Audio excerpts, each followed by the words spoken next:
തുടങ്ങാം. നമുക്കിന്നേ കേരളത്തിലല്ല ഇന്ത്യയിൽ സ്വാതന്ത്ര്യ സമരവുമായിട്ട് ബന്ധപ്പെട്ട് നമ്മുടെ കേരളത്തിലുണ്ടായ മുന്നേറ്റങ്ങൾ നോക്കാം. ഫസ്റ്റ് അഞ്ച് തെങ്ങ് കലാപം നടന്ന വർഷം അറിയാമോ? 97 1697. ഈ അഞ്ച് തെങ്ങ് കലാപത്തിന് പ്രത്യേകതയുണ്ട്. അതായത് ബ്രിട്ടീഷുകാർക്കെതിരെ കേരളത്തിൽ നടന്ന ആദ്യ കലാപം ചോദിച്ചാൽ അത് ഏതാണ്? അത് അഞ്ച് തെങ്ങ് കലാപമാണ്. പക്ഷെ അവിടെ സംഘടിതം എന്ന് പോയിന്റ് മാറുവാണെങ്കിൽ ഉത്തരം മാറുകയെ. അപ്പോൾ ബ്രിട്ടീഷുകാർക്കെതിരെ കേരളത്തിൽ നടന്ന ആദ്യ കലാപമാണ് ഏത് കലാപം?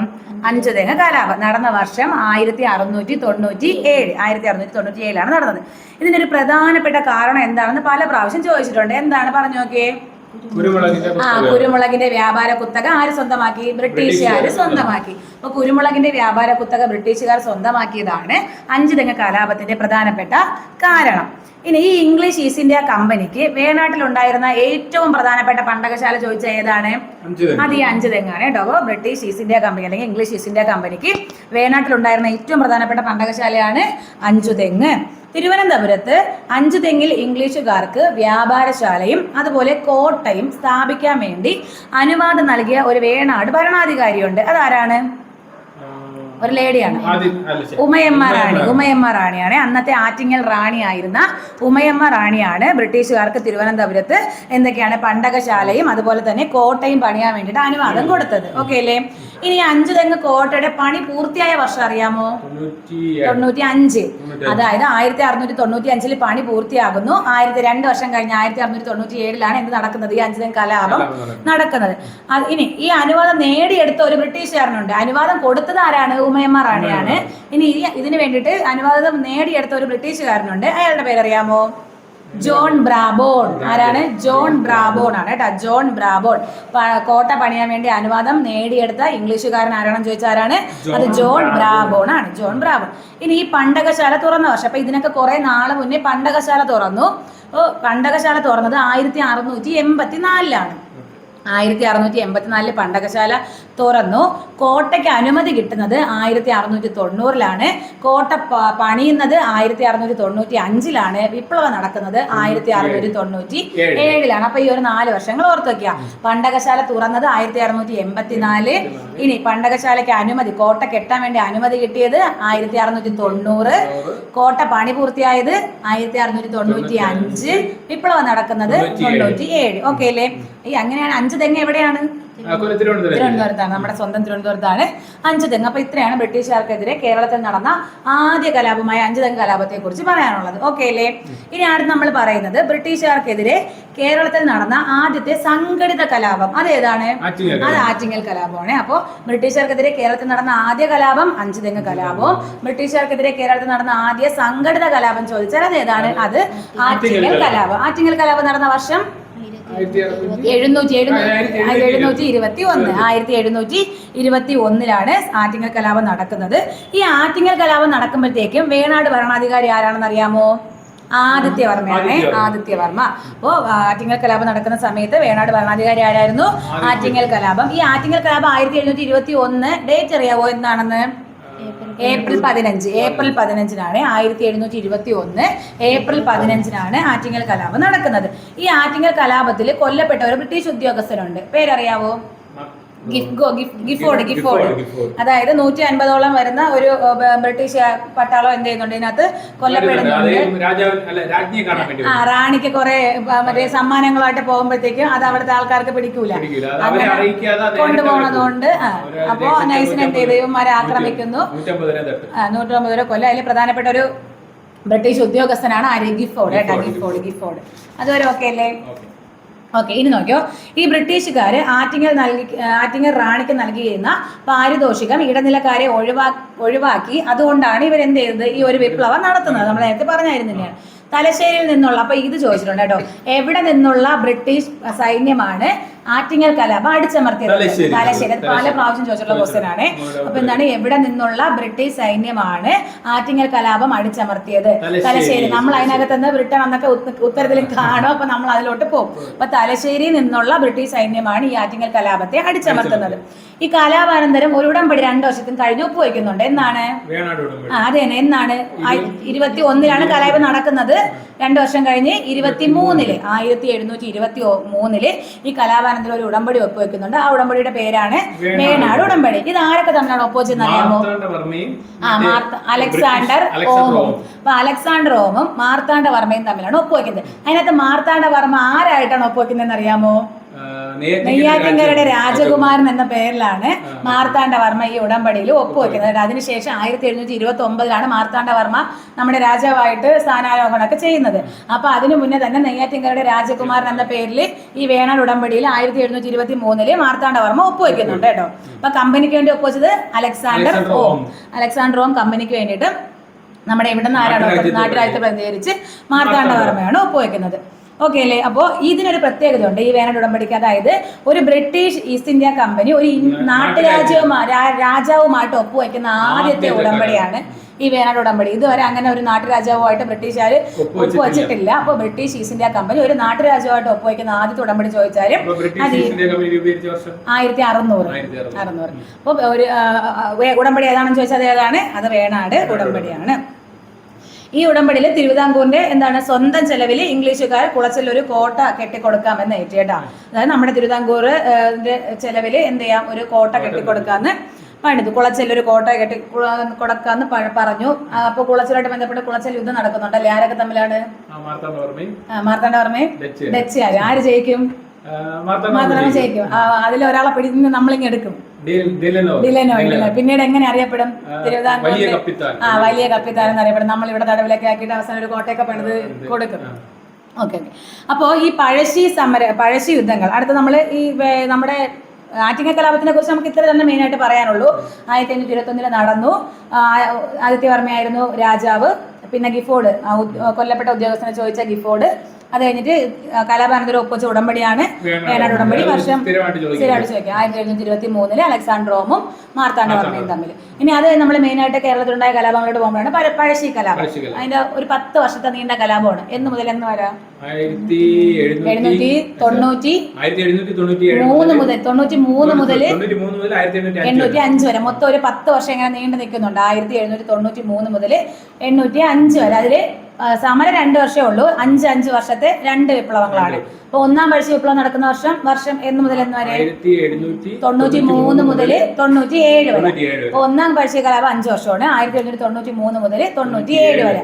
രണ്ടാം പഴശ്ശി കലാപമാണെങ്കിൽ 800 മുതൽ 805 വരെ. ഇതിന് ഇടയ്ക്കുള്ള ഈ ഒരു 3 വർഷം ഇല്ല. മൊത്തം 10 വർഷം നടക്കുന്നുണ്ട്. പക്ഷെ ഇടയ്ക്കില്ല. ഒരു ക്ലാസ്സില് താലൂക്കുകളുടെ എണ്ണം പറഞ്ഞു കേരളത്തിന്റെ, അത് 77 എന്നാണ് പറഞ്ഞത്. 78 താലൂക്കാണ്. കേരളത്തിലെ താലൂക്കുകളുടെ എണ്ണം 78.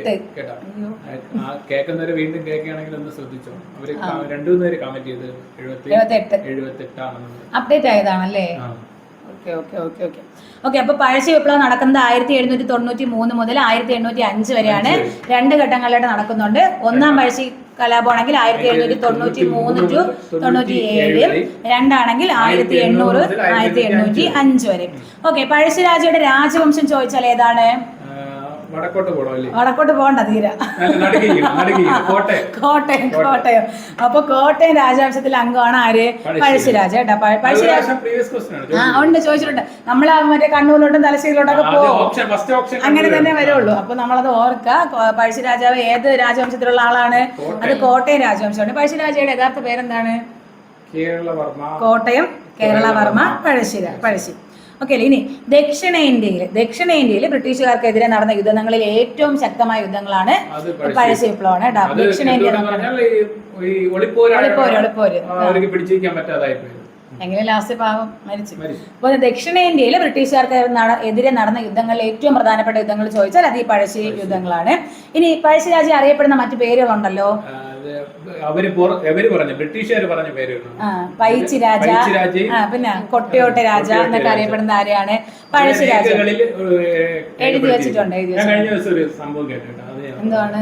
അതായത് ഈ ബ്രിട്ടീഷുകാര് എല്ലാ ദിവസവും ഓരോ നാട്ടുരാജ്യങ്ങളിൽ നടന്ന സംഭവം എഴുതി വെക്കുകയല്ല ചെയ്യുന്നത്, റെക്കോർഡ് ചെയ്തിട്ട് അങ്ങ് ഇംഗ്ലണ്ടിലേക്ക് അയച്ചു കൊടുക്കും ദിവസവും.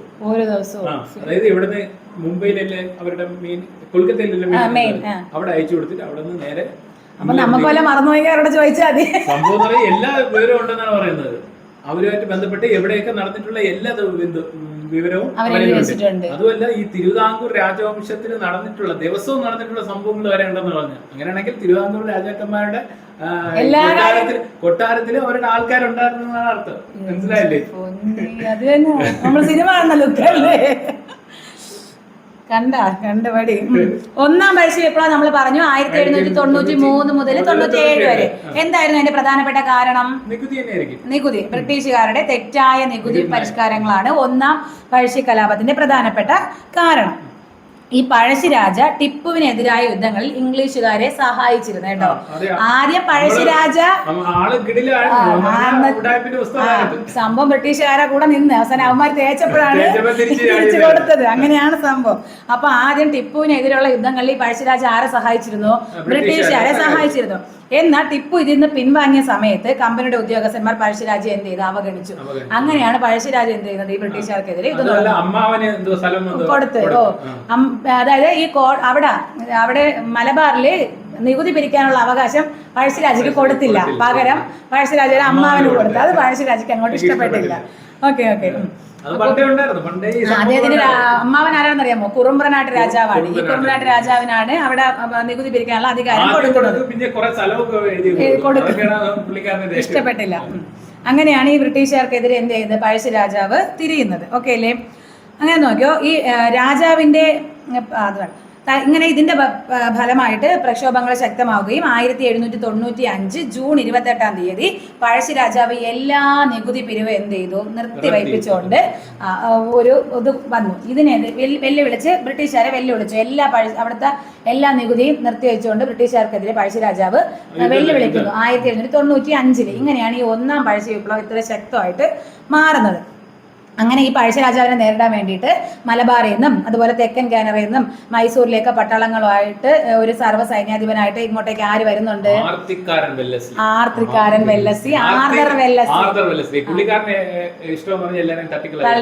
അതാണ് ആർത്തിക്കാരൻ വെല്ലസ്ലി. അപ്പൊ ഇങ്ങനെ ബ്രിട്ടീഷുകാരെ നേരിടാൻ വേണ്ടിയിട്ട് മലബാറിലെയും തെക്കൻ കാനറയിലെയും മൈസൂരിലെയും എല്ലാം ആൾക്കാരുമായിട്ട് ബ്രിട്ടീഷുകാർ ഇങ്ങോട്ട് അയക്കുന്നുണ്ട്. ആരെ? നമ്മുടെ ആർദർ വെല്ലസ്ലി അയക്കുന്നുണ്ട്. എന്നാണെന്നറിയാമോ? ഇത് 1800 കേട്ടോ. ആദ്യത്തേതൊക്കെ കഴിഞ്ഞു, ഫസ്റ്റ് വിപ്ലവം കഴിഞ്ഞു. അത് കഴിഞ്ഞിട്ട് 1800 to 1805 രണ്ടാമത്തതാണ്. ഈ സമയത്താണ് ആര് വരുന്നത്? ആർദർ വെല്ലസ്ലി, ആർത്തിക്കാരനായിട്ടുള്ള വെല്ലസ്ലി വരുന്നത്. ഈ രണ്ടാം പഴശ്ശി വിപ്ലവം നടക്കുന്ന സമയത്ത് പഴശ്ശി രാജയെ നയിക്കാൻ, ഈ വിപ്ലവം നയിക്കാൻ വേണ്ടി കുറെ ആൾക്കാരുണ്ടായിരുന്നു. അല്ല, ആരെങ്കിലും ഒക്കെ അറിയാമോ? അദ്ദേഹത്തിന്റെ മന്ത്രിയായിട്ടുള്ള ഒരാളുണ്ടായിരുന്നു. അതാണെന്നറിയാമോ? കണ്ണവത്ത് ശങ്കരൻ നമ്പ്യാർ. കണ്ണവത്ത് ശങ്കരൻ. ഇത് ചോദിച്ചിട്ടുണ്ട്. ഇതിൽ കുറെ ആൾക്കാർ തന്നിട്ട് ഇതിനകത്തില്ലാത്ത ആൾക്കാർ ചോദിച്ചിട്ടുണ്ട്. അപ്പൊ അതൊരു സ്കൂൾ ടെക്സ്റ്റ് ബുക്കിൽ ഇവരുടെ പേരുണ്ട്. അപ്പൊ പഠിക്കണം. ശങ്കരൻ നമ്പ്യാർ. ഒന്ന് കണ്ണവത്ത് ശങ്കരൻ നമ്പ്യാർ. കൈതേരി അമ്പുനായർ. കണ്ണവത്ത് ശങ്കരൻ നമ്പ്യാർ, കൈതേരി അമ്പുനായർ, എടച്ചേന കുങ്കൻ, പള്ളൂർ ഏമൻ നായർ. പള്ളൂർ ഏമൻ നായർ. ഈ 4 പേര് മറക്കാതെ പഠിച്ചു വെച്ചേക്കണം കേട്ടോ. കണ്ണവത്ത് ശങ്കരൻ നമ്പ്യാർ, കൈതേരി അമ്പുനായർ, എടച്ചേന കുങ്കൻ, പള്ളൂർ ഏമൻ നായർ. ഓക്കെ അല്ലേ? ഇനി ഈ രണ്ടാം പഴശ്ശി വിപ്ലവ സമയത്ത് പഴശ്ശിരാജയെ സഹായിച്ച ഒരു കുറിച്യർ നേതാവുണ്ട്. ചോദിച്ചിട്ടുള്ളതാണ് കുറെ പ്രാവശ്യം. ആരാണ്? തലക്കൽ ചന്തു. കുറെ പ്രാവശ്യം ചോദിച്ചു അടുത്ത ക്വസ്റ്റ്യൻ ആണ്. അപ്പൊ ഈ രണ്ടാം പഴശ്ശി വിപ്ലവത്തിലാണ് തലക്കൽ ചന്തു ആരെ സഹായിക്കുന്നത്? പഴശ്ശിരാജയെ സഹായിക്കുന്നത്. 1801 ആയപ്പോഴത്തേക്കും മൈസൂരിൽ നിന്ന് പഴശ്ശിരാജയെ നേരിടാൻ വേണ്ടി വയനാട്ടിലെത്തിയ സൈന്യത്തിന് നേതൃത്വം കൊടുത്ത ആരാണ്? അല്ല, സ്റ്റീഫൻസൺ. കേണൽ സ്റ്റീഫൻസൺ ആണ് 1800 എവിടെ നിന്നും? മൈസൂരിൽ നിന്ന് പഴശ്ശിരാജയെ നേരിടാൻ എത്തിയ ആരാണ്? സൈന്യത്തിന് നേതൃത്വം നൽകിയത് ആരാണെന്ന് ചോദിച്ചാൽ ആരാണ്? അത് കേണൽ സ്റ്റീഫൻസൺ. അപ്പൊ കേണൽ സ്റ്റീഫൻസൺ എവിടെ നിന്നാണ് വന്നത്? മൈസൂരാണ്. മൈസൂരിൽ നിന്നാണ് ആര് വരുന്നത്? കേണൽ സ്റ്റീഫൻസൺ വരുന്നത്. ഈ കണ്ണവത്ത് ശങ്കരൻ നമ്പ്യാർ നമ്മൾ പറഞ്ഞില്ലേ, നമ്മുടെ പഴശ്ശിരാജാവിന്റെ മന്ത്രിയായിരുന്നു. ഇദ്ദേഹത്തെ കൊന്നുകളഞ്ഞു. എന്തെന്നറിയാവോ? രണ്ടാം പഴശ്ശി വിപ്ലവം തുടങ്ങിയപ്പോൾ 1801 തന്നെ എന്ത് ചെയ്തു? നമ്മുടെ കണ്ണവത്ത് ശങ്കരൻ നമ്പ്യാരെ തൂക്കിലേറ്റി കേട്ടോ. ഇനി 1802 മലബാർ ജില്ലയെ നിരായുധീകരിച്ച സബ് കളക്ടർ ആരെന്നറിയാമോ? സബ് കളക്ടർ അല്ല, കളക്ടർ. അതാണ് ആര്? മക്ലോയിഡ്. മേജർ മക്ലോയിഡ് കേട്ടോ. അപ്പോ എന്താണ് 1802 ആയപ്പോഴേ, അപ്പൊ 1800 മുതൽ രണ്ടാം പഴശ്ശി വിപ്ലവം തുടങ്ങി. 1802 ആയ സമയത്ത് മലബാർ ജില്ലയെ നിരായുധീകരിച്ച കളക്ടറാണ് ആര്? മേജർ മക്ലോയിഡ്. ആരാണ്? മേജർ മക്ലോയിഡ്. ഇനി പനമരം കോട്ട പിടിച്ചെടുക്കുന്നുണ്ട് ഇതിന്റെ ഇടയിൽ. ഏത് വർഷമാണെന്ന് അറിയാമോ? 1802 പനമരം കോട്ട. അത് ആരൊക്കെ ചേർന്നറിയാമോ? കുറിച്യർ നേതാവ് ആരായിരുന്നു? തലക്കൽ ചന്തുവും അതുപോലെ എടച്ചേന കുങ്കനും കൂടെ ചേർന്നാണ്. തലക്കൽ ചന്തുവും എടച്ചേന കുങ്കനും കൂടെ ചേർന്നാണ് എന്ത് പനമരം കോട്ട പിടിച്ചെടുക്കുന്നത്. ഏത് വർഷം? 1802. അപ്പോ ഈ നമ്മൾ പറഞ്ഞല്ലോ പഴശ്ശി വിപ്ലവം ഇത്രയും പ്രധാനപ്പെട്ടതായിട്ട് മാറി. അതിനുള്ള റീസൺ നമ്മൾ എന്താണ് പറഞ്ഞത്? കൊണ്ടുകൊടുത്ത് അതല്ല, ആ ഒരു യുദ്ധം കാരണമാണ് അറിയപ്പെട്ടത്. അത് ഏതായിരുന്നു ഇവർ ഉപയോഗിച്ച യുദ്ധമുറ? ഗൊറില്ല. അതായിരുന്നു അതിൽ മെയിൻ ആയിട്ടുള്ള ഇവര് ഇത്രയും നമ്മുടെ ദക്ഷിണേന്ത്യയിലൊക്കെ ഇത്രയും വലിയ യുദ്ധമുറ, ഗൊറില്ല യുദ്ധമുറ, ഒളിപ്പോര്. അപ്പോ അത് ചോദിച്ചിട്ടുണ്ട്. എന്താണ് ചോദിച്ചത്? ഇങ്ങനെയാണ് ഈ രണ്ടാം പഴശ്ശി വിപ്ലവം അല്ലെങ്കിൽ പഴശ്ശി രാജാവ് ഈ ബ്രിട്ടീഷുകാർക്കെതിരെ പോരാടാൻ വേണ്ടിയിട്ട് ഉപയോഗിച്ച യുദ്ധതന്ത്രം എന്താണെന്ന് ചോദിച്ചാൽ എന്താണ്? ഗറില്ല അല്ലെങ്കിൽ എന്താണ്? ഒളിപ്പോര്. ഓക്കെ അല്ലേ അത്?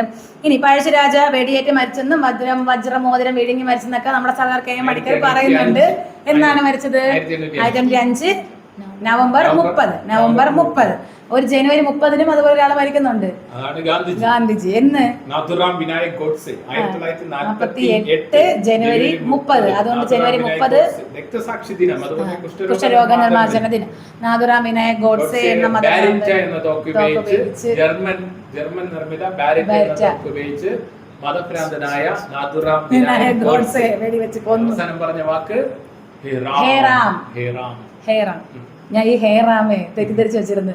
നാഥുറാം വിനായകല്ലേ, അപ്പൊ ഞാൻ ഹേറാം എന്നാണെന്ന് വിചാരിച്ചു. ഓക്കെ. അപ്പൊ ഈ പഴശ്ശിരാജയെ പിടികൂടാൻ വേണ്ടിട്ട് വെല്ലസി രൂപീകരിച്ച സൈനിക സംഘം കോൽക്കാർ. അപ്പൊ ആർദർ വെല്ലസി രൂപീകരിച്ച സൈനിക സംഘമാണ് എന്ത്? കോൽക്കാർ. ബ്രിട്ടീഷ് രാജാവിനെ നമ്മുടെ പഴശ്ശി രാജാവിനെ പിടികൂടാൻ വേണ്ടിട്ട് ആർദർ വെല്ലസി രൂപീകരിച്ച സൈനിക സംഘമാണ് കോൽക്കാർ. അങ്ങനെ വെടിയേറ്റ് മരിച്ചെന്നും വജ്രമോതിരം വിഴുങ്ങി മരിച്ചെന്നൊക്കെ പറയുന്നുണ്ട്. 1905 നവംബർ 30. എവിടെ വെച്ചാണ്? മാവിലാന്തോട്, വയനാട്, മാനന്തവാടി, വയനാട്. മാവിലാന്തോട് എന്ന സ്ഥലത്ത് വെച്ചിട്ടാണ് മരിക്കുന്നത് കേട്ടാ. പഴശ്ശിരാജയെ കേരള സിംഹം എന്ന് വിളിച്ചത് ആരാണ്? Sardar K M Panicker. ഏത് ബുക്കിലാണത്? കേരള സിംഹം എന്ന പുസ്തകം സർദാർ കെ എം പണിക്കർ. ആദ്യ Indian ambassador Sardar K M Panikkar. Okay. അപ്പൊ തലക്കൽ ചന്ത് സ്മാരക സ്ഥിതി ചെയ്യുന്നത് തലക്കൽ ചന്ത് സ്മാരകം പനമര എവിടെയാണ്? വയനാട്. കേരള സിംഹം എന്ന പുസ്തകം രചിച്ചത് സർദാർ കെ എം പണിക്കർ. പഴശ്ശി സമരങ്ങൾ കെ എൻ കുറുപ്പ്. നമ്മുടെ ഒരു HSA സോഷ്യൽ സയൻസിന്റെ ക്വസ്റ്റ്യൻ ആയിരുന്നു. പഴശ്ശി സമരങ്ങൾ എന്ന പുസ്തകം രചിച്ചത് കെ എൻ കുറുപ്പ്. പഴശ്ശി രാജ ചമയങ്ങളില്ലാതെ മുണ്ടക്കയം ഗോപി. പഴശ്ശിരാജ ചമയങ്ങളില്ലാതെ മുണ്ടക്കയം ഗോപി. കലാപകാരിയാണെങ്കിലും അദ്ദേഹം ഈ രാജ്യത്തെ മുറപ്രകാരമുള്ള ഒരു നാടുവാഴിയാണ്. ഒരു പരാജിത ശത്രു എന്നതിനേക്കാൾ ആ നിലയിൽ വേണം അദ്ദേഹത്തെ കണക്കാക്കാൻ എന്ന് പറഞ്ഞത് ആരാണ്? TH ബേബർ. അന്നത്തെ എന്താണ് നമ്മുടെ കളക്ടറായിരുന്ന TH ബേബർ പറഞ്ഞതാണ്. നല്ല വാക്കാണ് കേട്ടോ പറഞ്ഞത്. എന്താണ്? ഒരു കലാപകാരി ആയിരുന്നെങ്കിൽ അദ്ദേഹം എന്താണ്?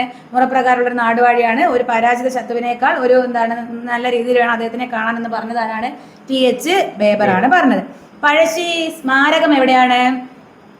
മാനന്തവാടി, വയനാടാണ്. Pazhassi museum east hill, Kozhikode. Pazhassi dam Valapattanam പുഴ, കണ്ണൂർ. പഴശ്ശി ഗുഹയാണെങ്കിലോ മലപ്പുറം ജില്ല. പഴശ്ശി കോളേജ് പുൽപ്പള്ളി, വയനാടും. മട്ടന്നൂർ, കണ്ണൂർ. നായർ പട്ടാള ലഹള നേടിയിട്ടുണ്ടോ? 1804. അപ്പൊ നായർ പട്ടാള ലഹള നടക്കുന്ന എന്നാണ് 1804. എന്താണ് സംഭവം? തിരുവിതാംകൂറിലാണ് കേട്ടോ നടക്കണേ. അത് തന്നെ. അത് സംഭവം അങ്ങനെ തന്നെ നികുതി. അതായത് തിരുവിതാംകൂറിലെ ബ്രിട്ടീഷുകാർക്ക് സൈനിക ആവശ്യത്തിനായി കൊടുക്കേണ്ട തുക അധികമായി വന്നപ്പോഴത്തേക്കും വേലുത്തമ്പി ദളവ എന്ത് ചെയ്തു? നായർ പട്ടാളത്തിന്റെ ആനുകൂല്യം കുറച്ചു. നികുതി കൂടുതൽ കൊടുക്കേണ്ടപ്പോഴത്തേക്ക് ഇവിടുത്തെ ആനുകൂല്യം എന്ത് ചെയ്തു? കുറച്ചു. അങ്ങനെ ഇവിടുത്തെ നായർ പട്ടാള എല്ലാവരും കൂടെ ചേർന്ന് നടത്തിയ ലഹളയാണ് നായർ പട്ടാള ലഹള. വർഷം 1804.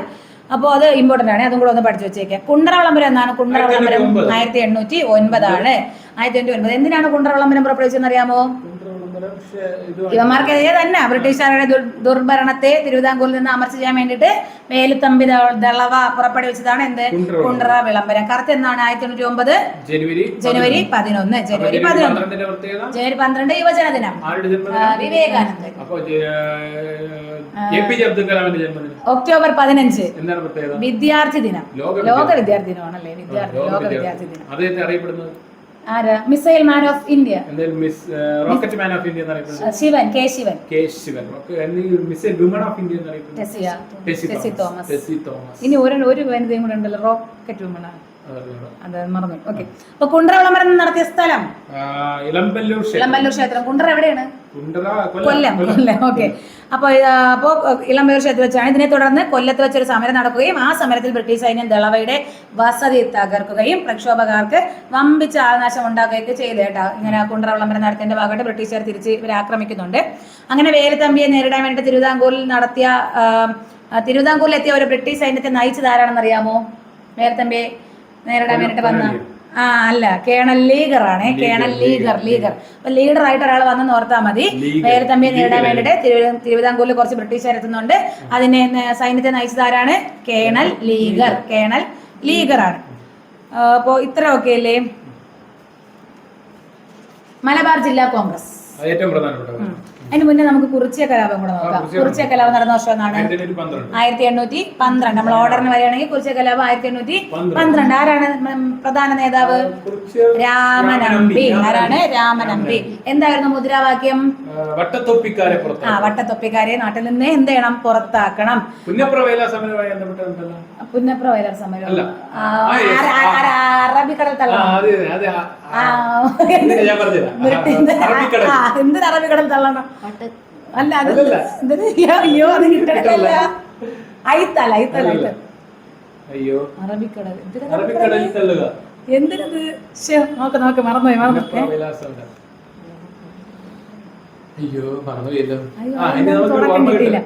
അത് ആരെങ്കിലും ഒക്കെ കമന്റ് ചെയ്യും. അപ്പൊ കുറിച്യർ കലാപത്തിന്റെ പ്രധാനപ്പെട്ട കാരണം എന്തായിരുന്നു? അമേരിക്കൻ മോഡൽ അറബിക്കടലിൽ. ഓക്കെ. പ്രധാന കാരണം എന്താണ്? ഗോത്രക്കാരെ കുറിച്യരുടെയും കുറുമ്പരുടെയും മേൽ ബ്രിട്ടീഷുകാർ ചെയ്ത് അധിക നികുതി ചുമത്തി ആ നികുതി പണമായിട്ട് തന്നെ കൊടുക്കണമെന്ന് പറഞ്ഞു.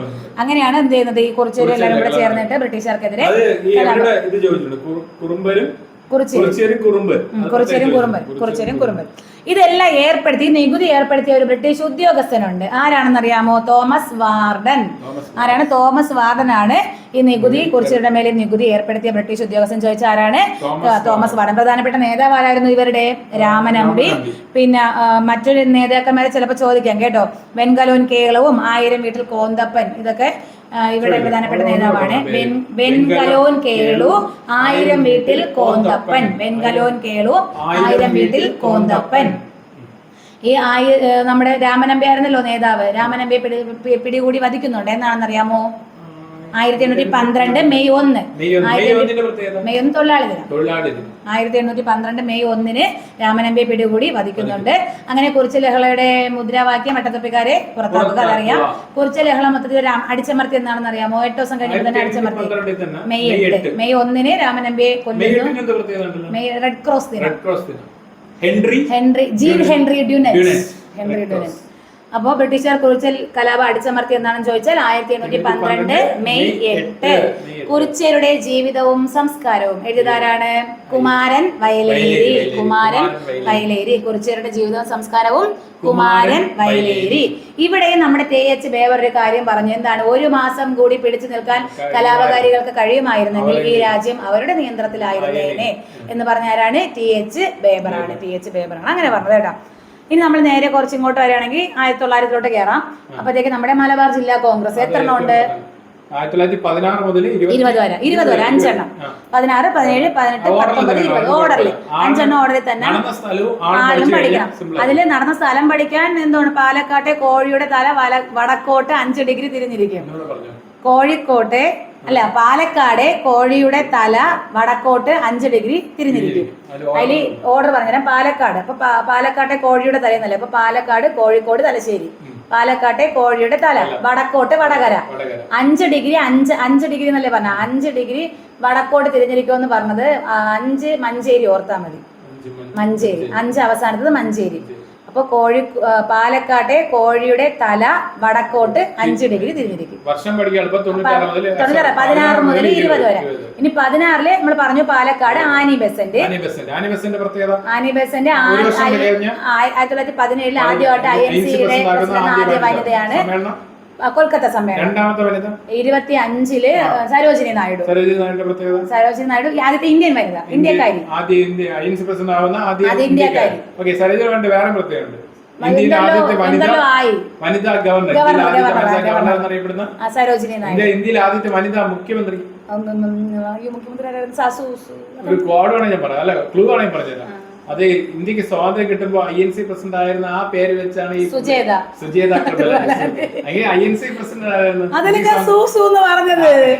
INC പ്രസിഡന്റ് അത് JB Kripalani. 33 Nelson Gupta. Nelson Gupta പ്രത്യേകത? രണ്ടാമത്തെ വിദേശി. അടുത്ത വിദേശി വനിത. വിദേശി വനിത. അടുത്ത 59 നമ്മുടെ ഇന്ദിരാഗാന്ധി. ഇവർക്ക് വനിത എന്നറിയപ്പെടുന്ന ഇന്ദിരാഗാന്ധി. ഇന്ത്യയുടെ ആദ്യത്തെ വനിതാ ഒരേ വനിതാ പ്രധാനമന്ത്രിയേ ഉള്ളൂ. ഇന്ദിരാഗാന്ധി. അടുത്ത് 98 നമ്മുടെ ഇപ്പോഴത്തെ ആള് അല്ല മറ്റേ സോണിയാഗാന്ധി. സോണിയാഗാന്ധി ഇപ്പോഴത്തെ ആളുടെ അമ്മ സോണിയാഗാന്ധി. 98 മൊത്തം വനിതകൾ 5. ഓക്കെ. അപ്പൊ നമ്മള് ആദ്യം പറഞ്ഞത് 16 പാലക്കാട് ആനി ബസ്സിന്റെ. അടുത്ത 17 നമുക്ക് കോഡ് വെച്ച് പറയണമെങ്കിൽ പാലക്കാട്ടെ കോഴിയുടെ. അപ്പൊ കോഴിക്കോട് CP രാമൻ മേനോൻ. അല്ല CP ആരായിരുന്നു മറന്നുപോയില്ല. CP രാമസ്വാമി അയ്യർ. CP രാമസ്വാമി അയ്യർ നമ്മുടെ CP മാത്രമേ പഠിച്ചിട്ടുള്ളൂ. CP രാമസ്വാമി അയ്യർ. സത്യം. CP രാമസ്വാമി അയ്യർ. അടുത്ത മൂന്നാമത്തത് 18 പാലക്കാട് കോഴിയുടെ തലശ്ശേരി. 18 അത് ഒരേ ഒരു മുസ്ലിമേ ഉള്ളൂ. അപ്പൊ അത് മൂന്നാമത്തത് മുസ്ലിം. മൂന്നാമത്തത് മുസ്ലിം ആണെന്ന് അങ്ങ് ഓർത്താൽ മതി, അങ്ങനെ കിട്ടും. അസിം അലി ഖാൻ. മൂന്നാമത്തത് അസിം അലി ഖാൻ. അടുത്ത നാലാമത്തത് 19 വടകര. വടകരയിൽ ആരാണെന്ന് ചോദിച്ചാൽ ആരാണ് അത്? KP രാമൻ മേനോൻ. വടകര MP. അയ്യോ പോയി. അതല്ലേ മറ്റു പ്രത്യേകത ഉള്ള ആള് അല്ലേ? പ്രത്യേകതയുള്ള ആളെന്ന്. അടുത്ത അവസാനത്തത് മഞ്ചേരി. അഞ്ചാമത്തത് മഞ്ചേരി 20 നമ്മുടെ കസ്തൂരി രംഗ അയ്യങ്കാർ ആയിരുന്നു അതിന്റെ അധ്യക്ഷൻ. കസ്തൂരി രംഗ അയ്യങ്കാർ. ഈ 1920 പ്രത്യേകതയുണ്ട്. ഈ സാധനം കുറെ തവണ പരീക്ഷയ്ക്ക് ചോദിച്ചിട്ടുണ്ട്. 20 അതായത് ഈ 1920 മഞ്ചേരിയിൽ നടന്ന രാഷ്ട്രീയ സമ്മേളനത്തിൽ ചർച്ച ചെയ്ത വിഷയങ്ങളിൽ പെടാത്തത്. കാരണം 3 വിഷയം ഇതിനകത്ത് ചർച്ച ചെയ്തിട്ടുണ്ട്. ഒരെണ്ണം കൂടെ എടുത്തിട്ട് ഇവര് ചോദിക്കും എപ്പോഴും. ഖിലാഫത്തുണ്ട്, ഭരണപരിഷ്കരണമുണ്ട്, കുടിയാൻ പ്രശ്നം. ഇത് 3 പഠിച്ചു വെച്ചേക്കണം. ഖിലാഫത്ത്, ഭരണപരിഷ്കരണം, കുടിയാൻ പ്രശ്നം. ഇതിൽ ഒരെണ്ണം വേറെ എപ്പോഴും ക്വസ്റ്റ്യനിൽ കാണും കേട്ടാ. അപ്പൊ ഈ മഞ്ചേരിയിൽ നടന്ന 5ാമത്തെ സമ്മേളനത്തിൽ ചർച്ച ചെയ്ത വിഷയങ്ങൾ ചോദിച്ചാൽ ഭരണപരിഷ്കരണം, കുടിയാൻ പ്രശ്നം, ഖിലാഫത്ത്. ഓക്കെ അല്ലേ? അപ്പൊ ഈ 1920 കേട്ടപ്പോഴാണ് നമ്മുടെ ഗാന്ധിജി ആദ്യമായിട്ട് കേരളത്തിൽ വന്നത്. 1920 ഗാന്ധിജി കോഴിക്കോടെത്തി ഖിലാഫത്ത് പ്രസ്ഥാനത്തിന് പിന്തുണ പ്രഖ്യാപിച്ച വർഷമാണ് 1920. അപ്പൊ ഗാന്ധിജിയുടെ ആദ്യത്തെ കേരള സന്ദർശനത്തിന്റെ കാരണവും എന്ത് തന്നെയായിരുന്നു? ഖിലാഫത്ത് തന്നെയായിരുന്നു കേട്ടോ. ഖിലാഫത്ത് എത്ര പ്രാവശ്യം വന്നു? മൊത്തം 5. ഒന്നാമത് നമ്മൾ പറഞ്ഞു 1920 കാരണം ഖിലാഫത്ത്. രണ്ടാമത് വന്നത് 25. അതിന്റെ വിഷയം എന്തായിരുന്നു? 24 തുടങ്ങിയ അതുമായിട്ട് ബന്ധപ്പെട്ടാണ് 25 രണ്ടാമത് വരുന്നത്. മൂന്നാമത് എന്നാണ് വരുന്നത്? 27 ദക്ഷിണേന്ത്യൻ പര്യടനമായിട്ടാണ് 27 മൂന്നാമത് വരുന്നത്. നാലാമത് വരുന്നതോ 34 ഓർത്താതി. നാലാമത് 34. അതിന്റെ റീസൺ ഹരിജൻ ഫണ്ട് ശേഖരണം. ആ സമയത്താണ് കൗമുദി ടീച്ചർ സ്വർണ്ണമൊക്കെ ഊരി കൊടുക്കുന്നത്. അത് 34 ഹരിജൻ ഫണ്ട് ശേഖരണം. അവസാനമായിട്ട് വരുന്നത് എന്താണ്? 37. കാരണം ഒരു തീർത്ഥാടനം എന്നൊക്കെ പറഞ്ഞു വന്നു. എന്തായിരിക്കും? 36 ഒരു വലിയ സംഭവം നടക്കുന്നുണ്ട്.